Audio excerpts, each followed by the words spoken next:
Thanks for tuning into another edition of Another Dolphins podcast. I'm a broken record at this point, but I gotta keep appreciating, soaking in this moment. Joshua Houtz, 1 week from today, roughly, we'll be talking week one, Miami Dolphins, Jacksonville Jaguars. Months of podcasts, man. Football season arrives next week. You better check your pulse, man. You gotta check your pulse. I think we're all fired up at this point. And I think, again, we talked about it's the roster moves and things like that. I mean, we're going to see, walkthroughs, and we're going to hear the pressers leading up to their opponents, the Jacksonville Jaguars. So football's so back, and we're so excited to have it back because, like we joked, Jake, we kind of crawled through the offseason. Now we are. The news just pours in, and we just do what we do, right? We react. We love this team like everybody else. So before we get started on this journey, let's just say thank you to everyone that listens to this podcast. And for those that don't, make sure you smash that subscribe button and follow along because this season's going to be one to remember if you're a Dolphins fan. If you are listening to our show and would like to hang out with Josh and I's beautiful faces, you can join us on the 560 WQAM YouTube channel. So, Josh, I thought today would be a good day to reflect. We do this podcast year round. We're sitting here in the middle of June talking about roster player numbers 87 versus 88 and how that's going to impact absolutely who knows what. I thought today would be a good time to take a step back, look at how the Miami Dolphins entered the offseason, some of the biggest offseason stories, and how they kind of pieced together the 2024 roster. But before we get into that, Joshua Houtz, the Miami Dolphins have released their entire practice squad and a few moves to the 53-man roster. So I'll let you pick your adventure here. Where you want to start? I think first we should start by just saying, you reacted to the roster cuts and things like that. We weren't really thinking long term about what the Blake Ferguson release meant. Right I over think our it head. allowed them, right over our head. But we learned like 10 minutes after we recorded. So let's just say that it's kind of a respectable thing, I think, for Blake Ferguson to, be cut by the team to allow them to do something with the roster and then to sign back with the team. So shout out to him. But in return, the Dolphins did to place promising young safety Patrick McMorris on the injury reserve. So we know they can bring players back. So hopefully he's one of those guys maybe late in the year we see. But, a lot of people were kind of stoked Blake Ferguson was back. Unfortunately, Patrick McMorris was headed to the injured reserve. So that was today. Yesterday, Jake, though, the Dolphins made a move. Why don't you tell us about that one? The Dolphins claimed wide receiver Josh. I didn't look up his name. Did you look up his name? I saw someone say Grant DeBose, and I was like, dude, I would have definitely said Dubois if you would have asked me that. So I believe it's Grant DeBose, but I, again, would have said Dubois 100%. Appreciate that, Josh. And with the signing of Grant Dubois, it was the only waiver wire pickup the Miami Dolphins had. And honestly, more of a surprise wasn't signing a wide receiver on a team that has Tyreek Hill and Jalen Waddle. Josh, in order to claim Grant, the Miami Dolphins released Jack Driscoll. Could you believe that? I mean, I can't at all. I mean, the jokes write themselves, right? We even said, what should the Dolphins do? They should bring in an interior offensive lineman, but we joked, what were they going to do? Sign some wide receivers. So once you see the tape, once you see what he can do as a special teams player, a gunner, in the blocking game, things like that, you can respect this move. Chris Greer was pretty stoked about it and said that, Green Bay thought very highly of him. That's kind of a communication that they had between one another. But to get rid of Jack Driscoll, who I know got pushed into, another dimension by Vita Vea, when he fit kind of that interior, he could play almost all over the interior and be that depth position. It definitely raised some eyebrows, but who knows? Maybe he finds his way back on the practice squad or something like that. But it's just so Dolphins, right? You bring in a receiver and you get rid of an offensive lineman. Grant Dubois, it's super funny, Josh, to kind of look big picture. We spend all offseason, as we're about to talk about, panicking about the offensive line, and the Miami Dolphins are cutting offensive linemen for wide receivers. It's just kind of... I know there are people actually... He doubled down on it. He doubled down on it then. Chris Greer literally doubled down on it, and they're laughing about it. Him and Mike McDaniel. They think it's freaking hilarious. And I think they both said, our offense wasn't so bad last year, right? So touche, but come on, man. Would you feel as bad if they won one playoff game last year? You always do this, and I feel like we would, and that's not right. That's not right at all. So yes, you always bring that to the, you play devil's advocate. You're right. We would all feel much different about everyone, even the Tua haters would feel much different if you won one playoff game. And again, you're right, Jake. I don't know how much that would truly change anything. But also the point is too is if the Dolphins let's say let's go super fantasy world and say the Miami Dolphins win a playoff game. in any universe, if the Miami Dolphins lose a playoff game at any point in time, Josh, would you say that the offensive line is not going to play well? Is that just going to be? I think that's just going to be a fact. So I think what I'm trying to get at here is that no matter how well the Dolphins do, we're going to be mad about this offensive line. It's just fate. Yeah, and in Butch Barry we trust, and in Liam Eichenberg we trust Ish, right? That's all we can go by now. Did you see Omar Kelly said he just listened off the rookies and how they looked, but mentioned Patrick Paul maybe was the best looking rookie out of the bunch. So might not be a rookie thing, but again, we're talking offensive line. There are some nice pieces to get a little bit excited about, but still queasy, man.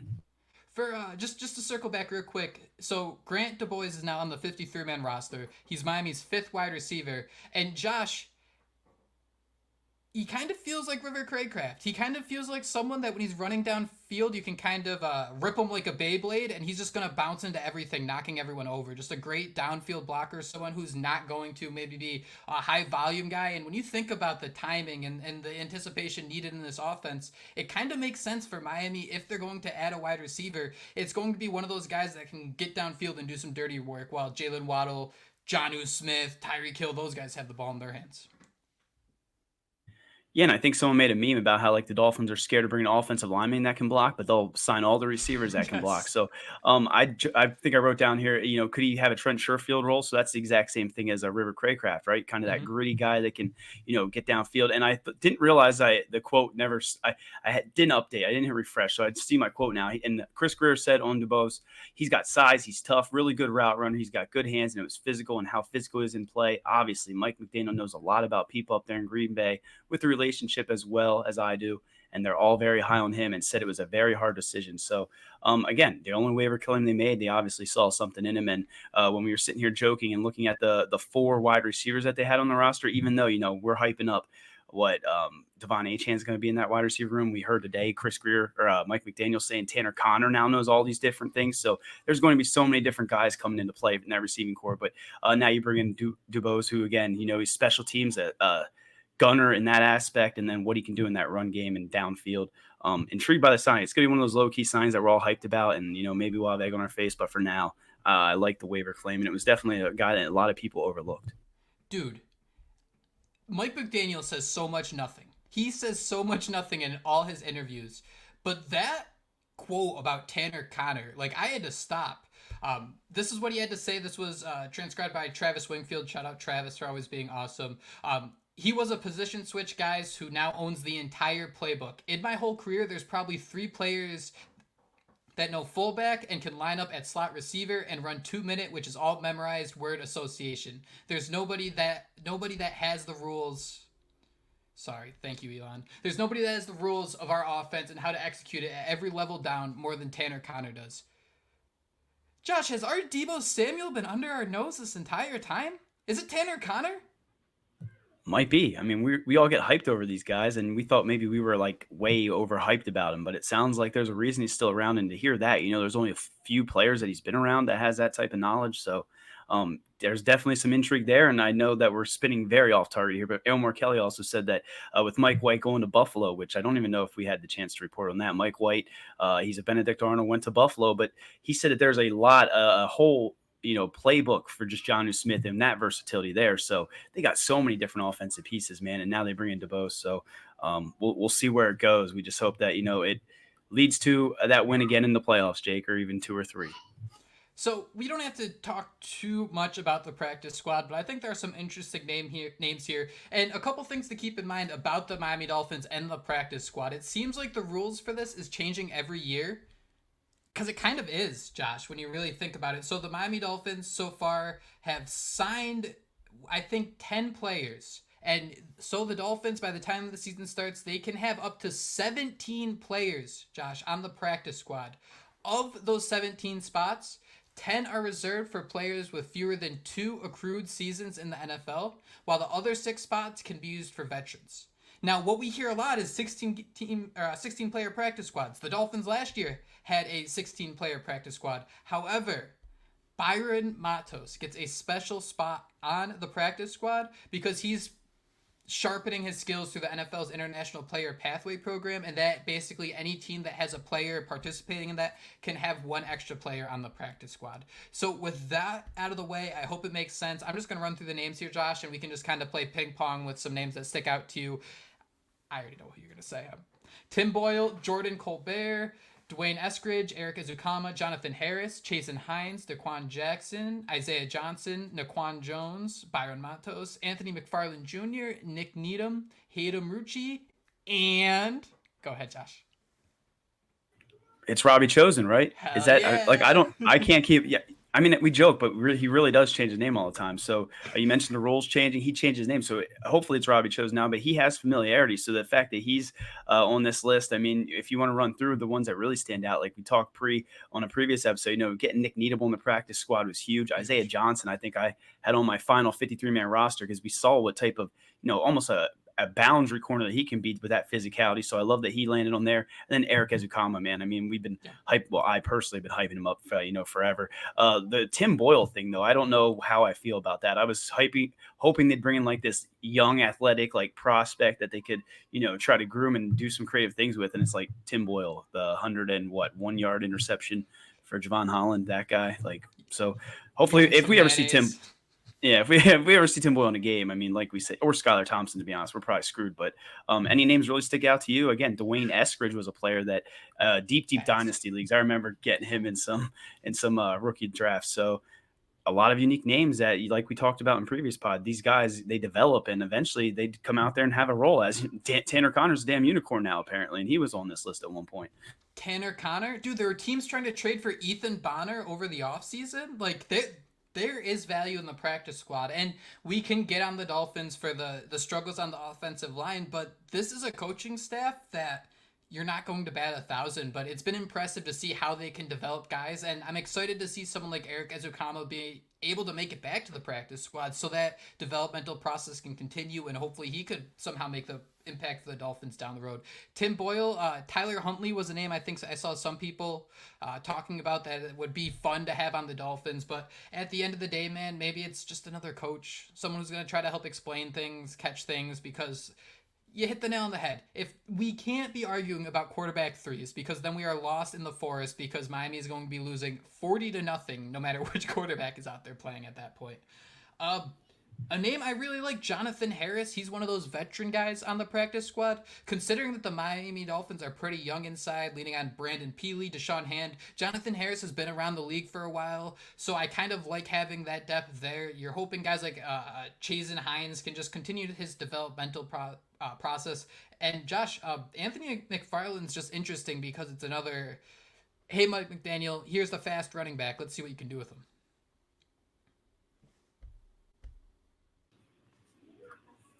Yeah, one more name that sticks out and, has kind of been that preseason, getting all that hype is Hayden Rucci, right? We've seen that he can do, whether it's in the blocking game, maybe a little bit of factor in the passing game. So he's another name. I mean, we can sit here and try to make a play for all these guys. So, again, like Where's we've talked Curtis about, Bolton? That's outrageous. Curtis Bolton. Was he – they didn't get him, did they?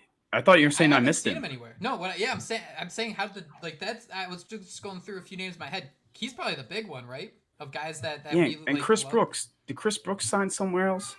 He's the other one I really wanted. I wonder if he's still dealing with concussion issues too. Yeah. Oh, no, we did talk about Chris Brooks. He was a guy that I think Pelissero said a lot of teams would have interest in. So I think they did waive him, and they're going to come back to that once he's fully healthy. That makes a lot of sense too. Curtis Bolton, Giants signed Curtis Bolton. Womp womp. That's a bummer. He's one guy I really like. Was that today or was that yesterday? Let me see. Sorry, not that it matters. I just don't know if we overlooked it because my heart would have broke a little bit. So he was signed on Thursday. I'm bummed about that one. He was fun to watch. He was really like. I don't want to get too deep into the weeds. That last practice. I thought last game I'm a Channing Tindall hype man. And that last game I was like, okay, I'm seeing why this is a battle between them two, and I was like. I don't know, man. Going through some of the biggest moves the Miami Dolphins had to either make or deal with this offseason, Josh, I think there's no debate that the biggest question mark for this Miami Dolphins team is what are they going to do in the trenches? Who is going to anchor this defense with Christian Wilkins signing a $100 million deal to join the Las Vegas Raiders? And Josh, we hear about Calais Campbell. We hear about the Dolphins signing 45 different defensive linemen going into the season, but it just feels like I have zero idea what to expect from this Miami Dolphins defense when you don't see Christian Wilkins and his big smiling face right there in the center tormenting cornerbacks. Yeah, and I mean, we're opening up old wounds here, Jake. We're talking about a guy that we all still are barely getting over, right? Missing Christian Wilkins. And I think for as good as this run defense has looked over the years, that's, I think, the biggest thing, right? Because I remember a time when we were just getting gashed up the middle. And I believe it was Warren Sharp posted a stat where it said top 7 defenses last season. And there they were, the Miami Dolphins. So how big of an impact or a loss is it going to be without Christian Wilkins? That's the $1 million question. I think it's going to be not only hit what he did on the field, but also his leadership in that locker room, right? I mean, this guy was a difference maker. We know how important he was in that aspect. So life after Christian Wilkins, that is absolutely the biggest question mark. But let's be honest, if they re-sign him, then, all these other guys that we have to line up to re-sign, the Tua Tagovailoa contract, who knows what. Tua, Jalen Waddle, Tyreek Hill, all those guys come into question if you re-sign someone like Christian Wilkins to that absolute monster contract. Just seeing how this offseason has gone, man, and, there's been some salary cap manipulation. So when I say the Dolphins were at one point $50 million over the salary cap, it's a little dramatic, but just the twists and turns of this entire offseason, I keep going back to the fact that on our roster predictions, Cat already had Calais Campbell penciled into this team, and that's just so damn impressive. And it's also been impressive to see Calais Campbell mean so damn much to this team, or at least it's felt like that through preseason. He seems like he's really taken over a leadership role. At 37 years old, he's continuing his career in Miami because he believes he can win a Super Bowl here. He's mentioned that this was one of the cheapest contracts he was offered, and he still chose to come to Miami. So, Josh, it sounds crazy that the Miami Dolphins, it seems like, are trying to replace a 28-year-old in his prime, $100 million man with Calais Campbell at 37 years old. And I mean, this is no disrespect. For $2 million, $3 million, something like that, dude, that's just crazy to me. But I think it might work. I really like what I've been hearing from Calais Campbell. I really like what I'm seeing from this defensive front. I think guys like Benito Jones will come back healthy, hopefully in a few weeks. You got Brandon Peely, who really emerged last year. Deshaun Hand, he has some late season experience. And then we were just talking about Jonathan Harris on the practice squad just in case. But man, it's not Christian Wilkins. It's not going to look like Christian Wilkins. That makes me sad, but I think we might just be okay. Yeah, and one other interesting name, Jake, is Naquan Jones. The Dolphins signed him to the practice squad. He was a guy that Chris Greer mentioned, being a big nose tackle, 6'3", 313 pounds. So maybe he has something, with that depth, that rotation. But I think a lot of these guys, are going to have to come together. And I'm excited to see what Calais Campbell does this, because for as big as the Christian Wilkins loss is, Calais Campbell, I mean, we heard it today. He can play 1 tech all the way to 5 tech, and he just brings an entirely different element to that locker room. So we'll see how life after Christian Wilkins goes. It just sucks that he is an Oakland Raider, Las Vegas Raider. I don't want to sound like a hater, and I definitely don't think this is what's going to happen. But Josh, is there like a 5% chance that you fear that, like, Zach Sealer and Christian Wilkins were both like pushing double-digit sacks last year? Like, Zach Sealer has been like he's right there with Christian, playing like 90% of snaps. Like, is there any thought here that maybe just the defensive line, like everyone on it, is just going to look a little worse with someone like Christian Wilkins out of the mix? Definitely fear. Definitely fear. Yeah. I mean, it's right. I don't even know how to sugarcoat that. Can't polish that one. So it's a fear, man. And we'll see. We'll see early on how this is. I mean, again, we go back to so many years where the Dolphins were just getting gashed, and it just felt so nice to have that front where it just was almost impenetrable. And now we're, I'm a little worried, man. One of the funnest conversations we had talking about the idea of the Vic Fangio experience going into it was how great can you get in one season? Like Warren Sharp was posting about going into last year. I think people were retweeting it today for some reason.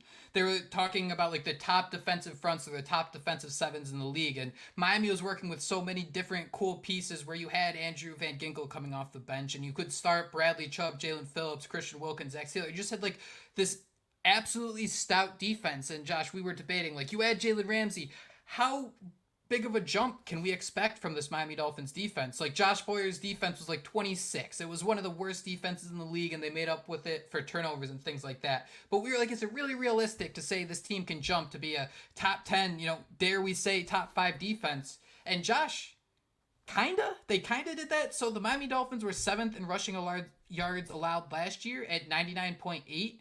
They were 15th in passing yards allowed at 223.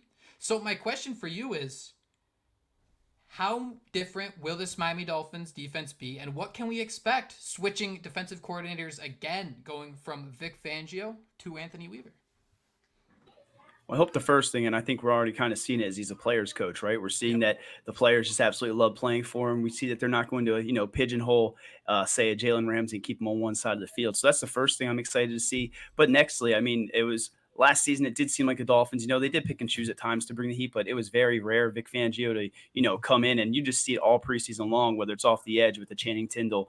I believe Mark Perry, who's now with the Houston Texans, also came off the edge with a sack. I mean, they were just showing different looks, right? With the linebackers moving around, the safeties post snap, and just a lot more of that, Baltimore Ravens tough style of defense that we've become accustomed to. So I love the versatility that they have. I think that he's going to play more to those players' strengths and hopefully throw some different looks at him, right? We saw Chop Robinson. We know what he can do on the inside when he's, playing that role, using him in third down situations. What's he going to do? Is he going to drop back? Is he going to come after you? Different things that I just want to see, and just the different pieces, utilizing them to their strengths. Javon Holland's another guy, right? We hope he gets paid long-term. If he goes out there and has that Kyle Hamilton type season, that would be that contract where the Dolphins are like, all right, man, take it, Scrooge McDuck style. So, I spun out of control here, but there's a lot of different things I'm excited about. That's different than Vic Fangio, who, again, I was over the moon excited for the time, and that was just wrong. There was a Vic Fangio quote that kind of stuck with me where he was talking about blitzing, and he said, like, yeah, you can blitz once or twice and it'll be successful, but if you're blitzing every play, it kind of becomes desperation. And we saw what desperation looked like from Vic Fangio last year, because the Miami Dolphins were doing a lot of blitzing off the edges. They were really looking for answers with all the injuries they were dealing with, and they weren't working. Like, the Vic Fangio system just run out of answers. The Dolphins allowed 145 rushing yards allowed per game over the last 3 games of the season. I thought that'd be the lowest in the league. 145 rushing yards per game is insane way to end the season, and especially when you want to finish strong going into the playoffs. But then my jaw literally hit the ground when I saw the Seahawks allowed 190 rushing yards per game. That is absolutely insane. And also with that Dolphins defense, they went from 15th in passing yards allowed the last 3 games of the season. That plummeted to last in the league, 312 passing yards allowed per game. Josh, it's about finding answers. I cannot wait to see if Anthony Weaver is someone who can find answers, or he's just going to throw his hands up in there and say, oh, well, we don't have any more solutions. I'm going to make excuses and throw some guys under the bus. Yeah, I thought you were trying to make us queasy there, because Seattle, that would have been Jordan Brooks, right? I mean, Yeah. So you got, but we see that he's very, ferocious, I sort of speak. So, dude, that is astounding that they gave up that many per game towards the end of the year for how well they played throughout the year. So just like everything with the Dolphins, right? They just end up, you just slowly start to wear down, and then they just fall apart at the end of the year. So, man, I'm getting a little queasier as we talk through this, but we're just like the Austin Eckler game in week 1 last year, right? It's going to be a developmental process. And for this Dolphins defense, I want to treat the first 4 weeks kind of like the old Belichick Patriots. Remember, Josh, there'd be some years Miami would start 2-2, 3-1, would be a little spicy, and somehow the Patriots would be 2-2 as well, or maybe even 1-3, and then there'd be the couple analysts who come out and say, well, don't forget, Belichick treats the first month of the season as the preseason, and the real season starts in October. That's what I'm hoping for this Dolphins defense, that the first month, maybe it struggles a bit at times, but maybe they make some plays. Maybe Jalen Ramsey has a couple extra interceptions. Maybe there's a couple tipped passes. Something I wanted to get your thoughts on, Josh. There have been some stats over the years that can really define someone like Andrew Van Ginkel really well. Someone who might not see the field all the time, but someone who, when he's out there, you got to keep your eyes on him, because he's going to go out there and try to make a play. As you look at this 2024 defense for the Miami Dolphins, who do you see taking over that Andrew Van Ginkel role? It doesn't have to be maybe a pressure guy, but just someone when you see him on the field, you're like, all right, I got to hang up and listen, because they're going to shake that tree and hope a coconut's going to fall out. See, I think you're setting me up here to Babe Ruth the Chop Robinson and just say Chop Robinson, but I was going to say Channing Tindall. I was gonna go Oh, Channing Tindall. He feels like yes. he might be more of that. So, not more than that. He's not more of an impact player. Someone don't quote that. I'm not gonna say he's more of an impact player than Chop Robinson, but we hear that Chop Robinson, might be more of that pass rush specialist early on because he is not that edge setter. Not to say that Channing Tindall is, but he seems to be like that player that could fit that role where you could bring off the edge, where you could drop back in coverage, where you could, line up at different places. That again, maybe we see more of a Chop Robinson thing. So Chop Robinson's probably the popular pick there, but I'm gonna go with Channing Tindall. What about you, Jake? Is there a guy that really stands out to you? Dude, I thought for sure we'd both be sitting here like, yeah, Chop Robinson, definitely Chop Robinson. So I absolutely love you going with Channing Tindall. And that's kind of something you said throughout the preseason. It's like, oh, they're using him a little bit more as a blitzer. They're letting him be a playmaker a little bit. And that's something that I hope they follow throughout the regular season. Yeah, man, Chop Robinson. I look at the Miami Dolphins looking for answers up front with the defensive tackles. I think they're going to get Emmanuel Agba in the mix too, where they can really get a little heavier to let someone like Chop Robinson play free. So that's kind of the player I look for, especially 3rd and 6, 3rd and 8, somewhere in that range. Especially, man, that first game against the Bills, maybe even the Jets with Aaron Rodgers, the way he, we haven't seen it in 2 years, but the way we think he can escape from the pocket, just seeing someone like Chop Robinson chase around those guys. Week 1, Trevor Lawrence, seeing Chop Robinson go after him on a 3rd and 7, 3rd and 8, man, that's one way for him to live up to that first round draft capital real quick. Yeah, maybe it'll be Quentin Bell or something like that too. Because again, that's a guy that we kept hearing hyped up, and I don't know that we really got to see it throughout the preseason. One other thing I want to say about this defense, Jake, before we move on, is just it's necessary. It really doesn't matter, I don't think. But towards the end of those 2 games where the Dolphins ended up winning in the preseason, the stands that the defense made, despite what players were in there, the fact that they, he could go out there and throw different looks and somehow come away with a win and making stands in those games. Again, meaningless in preseason, but it was cool to see that it looked like Anthony Weaver's team fought until the very end, no matter who was in the game. So I had to throw that out there on the defense because it did stand out to me. Every year we are talking about the Miami Dolphins and their offensive line. Tua Tagovailoa finding a way to get the ball out in less than 2 seconds. Josh, are the Miami Dolphins really just living insanity, trying the same thing over and over, hoping it works? Connor Williams is gone. They needed help at left guard. They re-signed Isaiah Wynn. He's on the PUP list. You lost Robert Hunt, literally the best interior offensive lineman to go through Miami. He goes through, he becomes an $100 million man. Josh, I'm feeling very queasy about this offensive line. Yeah, and it's the interior, right? I feel a little bit better about the outside, the bookend, so to speak, with Teron Armstead, who it sounds like is in the, the best condition. I'm not sure what exactly that means at this point, but we have Teron Armstead on the left. On the right, Austin Jackson's playing great. So yeah, man, it's everything inside there that kind of makes me queasy. And I think I'd feel okay if we knew that Aaron Brewer was okay, and we at least got to see it with our own 2 eyes. That's the biggest thing. A lot of people at camp said he looked good. We hear promising things from Tua and the rest of the staff, but they're trained to say that stuff. We didn't get to see with our own eyes what this offense looked like with Aaron Brewer out there. So I was okay with Liam Eichenberg at guard, whatever. Now he's most likely playing center, maybe. I don't know, man. So yes, this interior scares me, both guard spots and that center position. Yeah, it's so funny because McDaniel came out and said, this is the most confidence I've had on the offensive line since I arrived in Miami. Yeah, what is, do you guys think he's going to come out and be like, yeah, these guys are garbage. I hate every one of these guys. Why are they here? Like, do you think he's going to be the Patriots and verbally say Flores would. Flores. You're right, and Drod Mayo's making the same mistake, dude. He's going out there and saying Jacoby Brissett's starting because the offensive line isn't good enough. He's come out and said that Drake made the rookies playing better, and but he just threw 5 players under the bus. Shout out Mike McDaniel. He kept his straight face when he was saying that I trust these guys. And Josh, we just gotta believe him. We gotta go with Butch Berry. I trust, but you're right.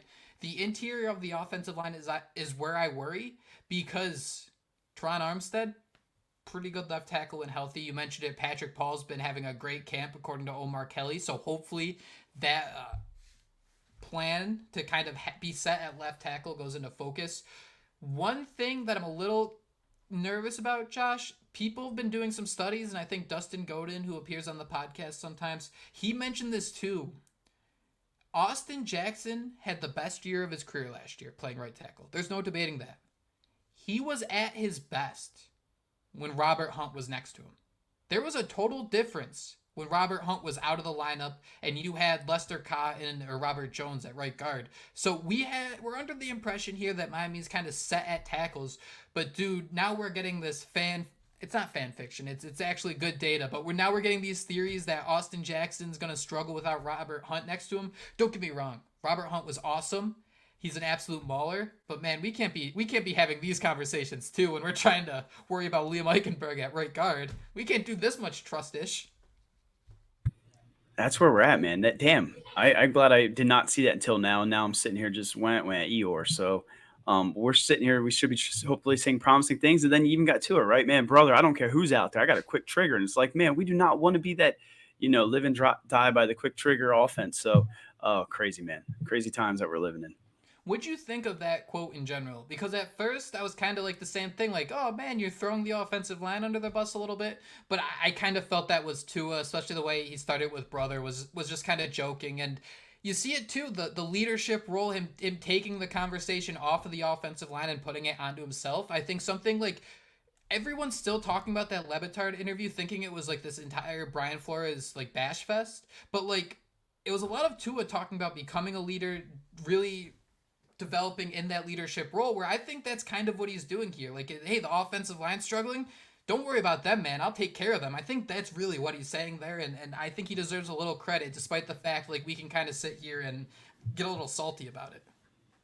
Yeah, no, you're right. And it's his way of saying, I don't care who's out there. I don't care who's at receiver. As we saw his rookie year, right? He went toe-to-toe with Patrick Mahomes, with Lynn Bowden, and Isaiah Fords of the world, and Matt Collins and things like that. So it's just his way of saying, I don't care who's in front of me. Just line 5 guys up there, and I'll make sure that I get that ball out to my playmakers. So that's what you want to hear. But again, we still have our own doubts with that offensive line, especially center, the guards.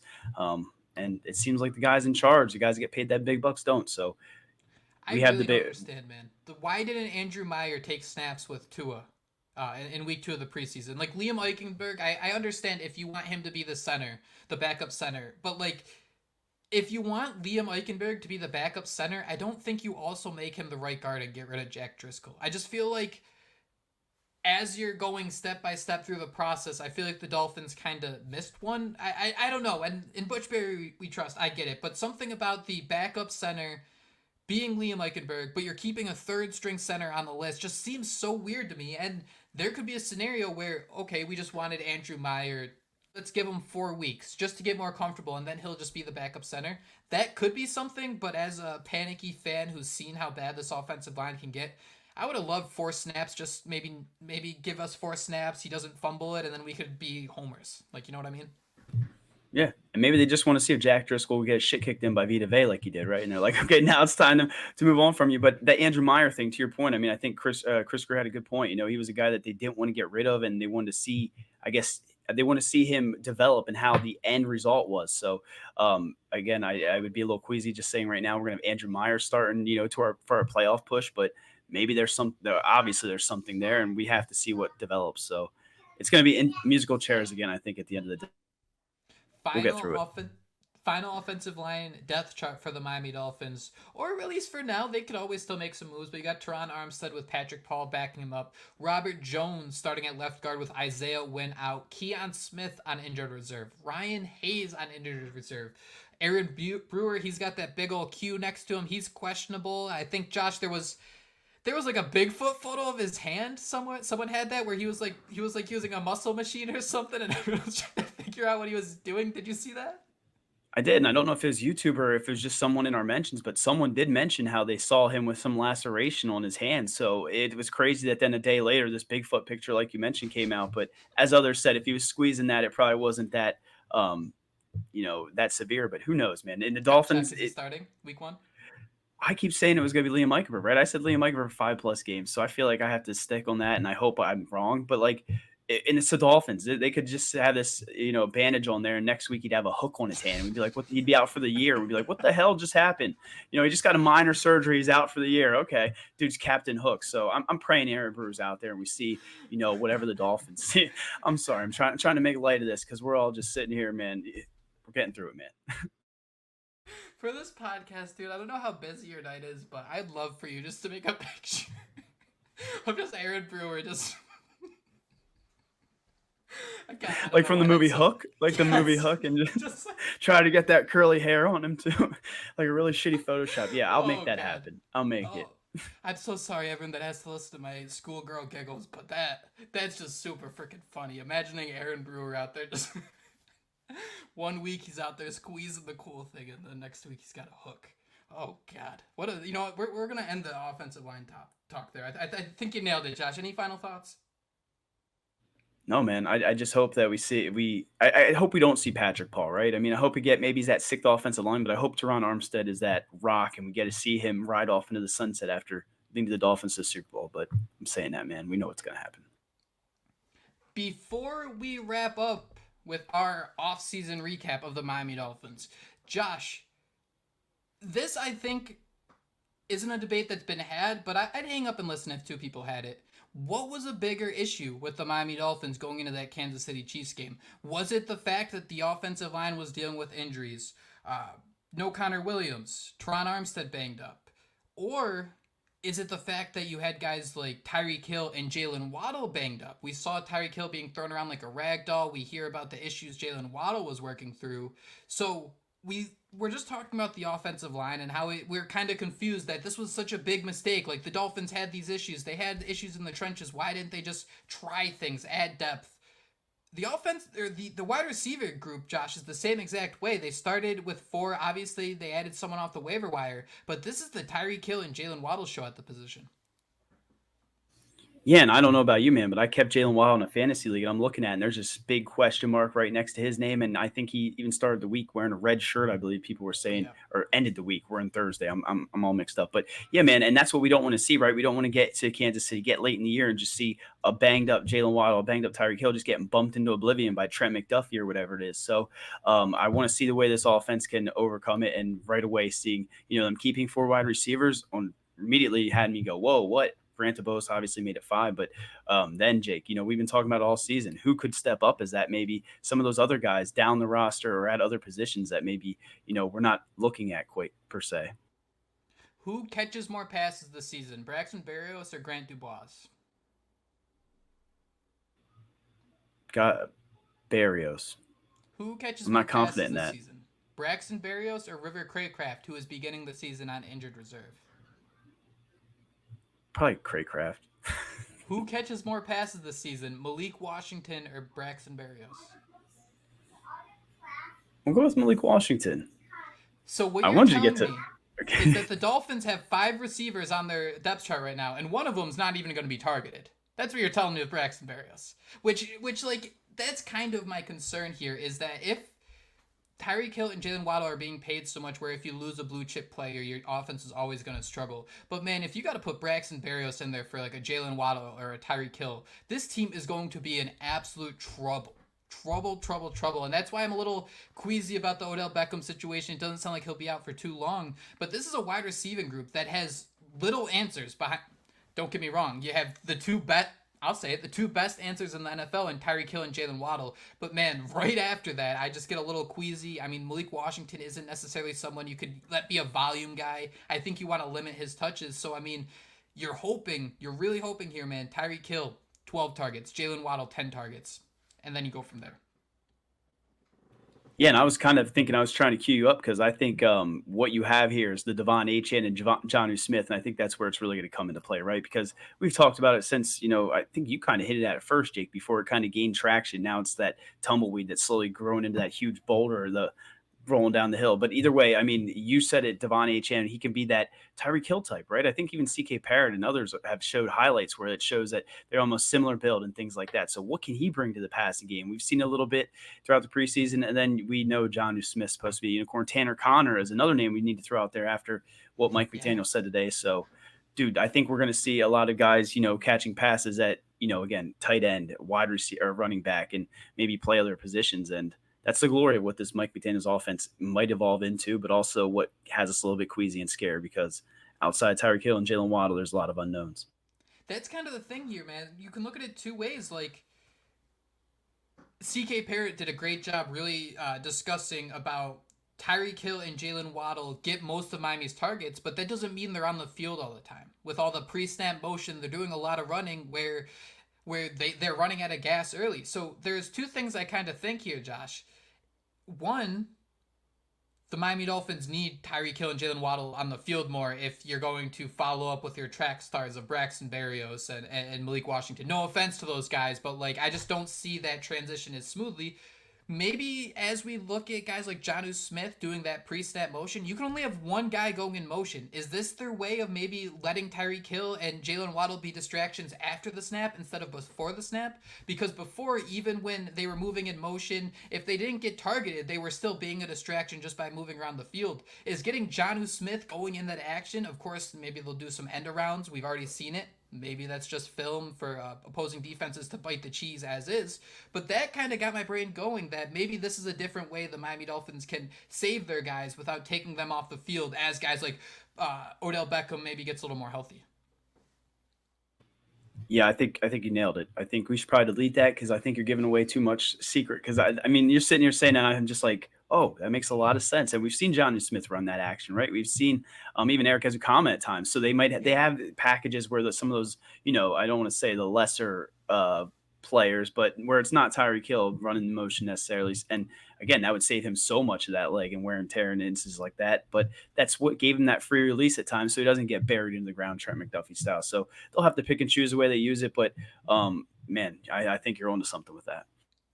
I can't wait. Do you think I don't know how to label this, but do you think we'd see like I don't even know what would be a reasonable amount. Josh, do you think we'll see?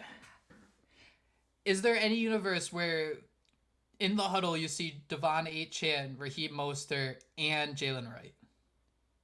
I hope so. I mean, I would love to see that. I mean, I just don't know that. Yeah, I'd love to see it. And we're sitting here talking about who's going to get targeted. I want to make a joke, but it's not funny. Jeff Wilson, right? He's going to get a lot of targets too in the past. He's going to. So man, he might end up with more catches than Braxton Berrios. There's humor in the truth, Josh. You just hurt me. Because that's the thing. Wilson was the most targeted player by the first team offense when they're on the field. Go figure. But also, man, like, I was thinking about it. Devon Achane, Raheem Mostert, Jalen Wright. Jalen Wright can catch passes too, so I'm here for that. I want to see Devon Achane really, I don't know if ask for like a 50-50 split. Half of his touches are runs or carries and half of his touches are receptions. The way Mike McDaniel can manufacture targets, I wonder if that's a little unreasonable. But man, I'd love something like that just so he could avoid the trenches, maybe stay a little healthier, dealing with cornerbacks and members of the secondary compared to what my dad calls them, the guys in the trenches, the big uglies. The big uglies. I love that. Another name, Ingold. Can we throw Ingold out there? I think we've been talking about him getting more involved in the passing game for a while. I know that we've yet to see it, but just funny that he kind of gets overlooked in this crazy offense right now. Did Alec Ingold walk so Tanner Conner could run? Yeah, you nailed it. So like when you mentioned earlier, like that's what really stuck out when they were mentioning like Tanner Conner can play fullback. Like Alec Ingold, like he's a good fullback. But he's not like he's not Lusaka Polite. He's not like this big like neck roll monster. Like he's got some athleticism. He's a slight in terms of fullbacks. He's a slightly smaller dude, and Tanner Conner fits that too. Where he's, I don't know, man. I all of a sudden I'm really talking up Tanner Conner here. I think he could be a guy sooner rather than later. Should we go pick him up in our fantasy leagues where he's just chilling there? It's like less than 1% roster availability or. That is maybe. That is a line in the sand for homerism, but I think I would do it. Josh, how many fantasy football drafts have you done so far? Dude, I'm so embarrassed. I realized, I think I told you I reached that age where I can no longer play video games like Madden and stuff. I think I've reached the age where I shouldn't be doing fantasy drafts. I almost missed yours the other day. I have everything written down here. I apparently had the wrong time for one yesterday. Came into that 3 picks in. Last night I was in a keeper league that I've been in for forever.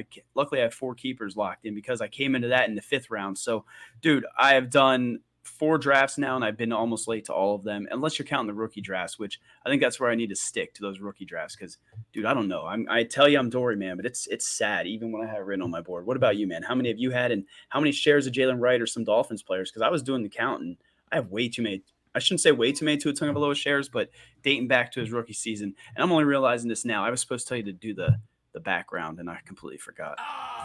You did a great job with the background, too. I even had it written on my list. Make sure you remind Jay. And I'm like, I'll remember. Nope. Womp womp.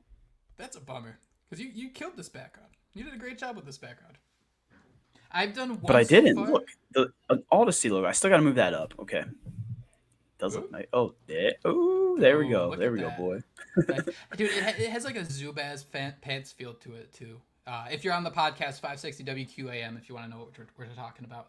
Yeah, man, I've done the one so far. I'm going to Copake Lake in New York this weekend. Just because we have a fantasy draft, all the guys rented out a barn. They're people I don't see too often, and I'm very That's excited to incredible.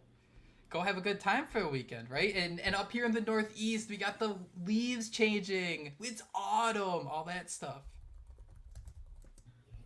That's epic, though. I cannot. I mean, I don't know that I've really done a fantasy draft live in forever, but to rent out a cabin with your boys and then sit there and do the live draft and just get into shenanigans, that's epic, man. So enjoy your time there. And like you mentioned, the leaves are changing, soon beanie weather, hoodie weather, and football weather. And that's all we And care about, week right? We're so one close. of Oh Miami man, Dolphins that football. Jaguars game. Trevor Lawrence in our crosshairs. That is it. That is all the time we have today on Another Dolphins podcast. Thank you all so much for joining us. We will be back early next week as we start preparing for the Jacksonville Jaguars. We can't wait to talk with you. But until then, go have a wonderful weekend. And most importantly, fins up. Fins up.